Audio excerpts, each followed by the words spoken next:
राजस्थान में 7 सीटों पर उपचुनाव हो चुका है और नतीजों का सबको बेसब्री से इंतजार है।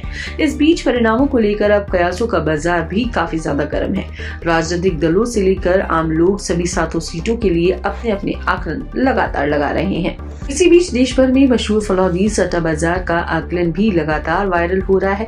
राजस्थान की 7 सीटों को लेकर क्या कहता है फलौदी का सट्टा बाजार, इसकी भी आपको जानकारी देंगे। लेकिन इससे पहले आपको बताते हैं कि इन चुनावों में राजस्थान की किन किन दिग्गजों की साख पर दांव लगी है। सबसे पहले आरएलपी की बात कर लेते हैं तो आरएलपी सुप्रीमो हनुमान बेनीवाल की पत्नी कनिका बेनीवाल ने खिंसर से उपचुनाव लड़ा। बेनीवाल खुद नागौर से सांसद हैं और हनुमान के सामने अपने गढ़ बचाने की चुनौती है। वहीं दूसरी ओर भजनलाल सरकार के मंत्रिमंडल से इस्तीफा दे चुके किरोड़ीलाल मीणा के भाई जगमोहन मीणा ने भाजपा की टिकट पर दौसा से चुनाव लड़ा और इस सीट पर किरोड़ी मीणा की प्रतिष्ठा दांव पर है।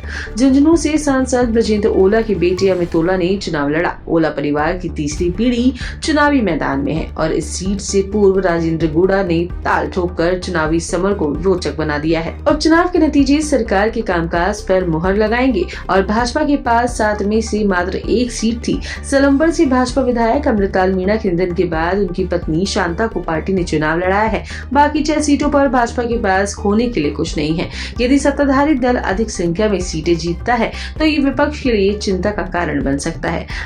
आइए अब जानते हैं कि फलौदी सट्टा बाजार का इन 7 सीटों के नतीजों को लेकर क्या कुछ अनुमान है। सबसे पहले बात कर लेते हैं हॉट सीटों में शुमार खिंसर सीट की। तो यहाँ सट्टा बाजार के मुताबिक आरएलपी और सत्तारूढ़ दल भाजपा के बीच कड़ा मुकाबला बताया जा रहा है।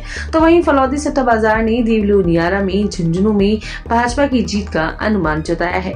दौसा में कांग्रेस तो सलम्बर में बाप पार्टी से बीजेपी को कड़ी टक्कर मिल रही है। अलवर की रामगढ़ सीट पर कांग्रेस का बीजेपी को शिकस्त देने का सट्टा बाजार का अनुमान है।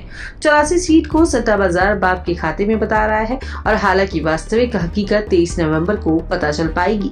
हरियाणा विधानसभा चुनाव 2024 में तो फलौदी सट्टा बाजार के सारे अनुमान फेल हो गए थे। सटोरिये हरियाणा में कांग्रेस की सरकार बना रहे थे जबकि भाजपा की वापसी हुई। Bureau report, Punjab Kesari, Rajasthan.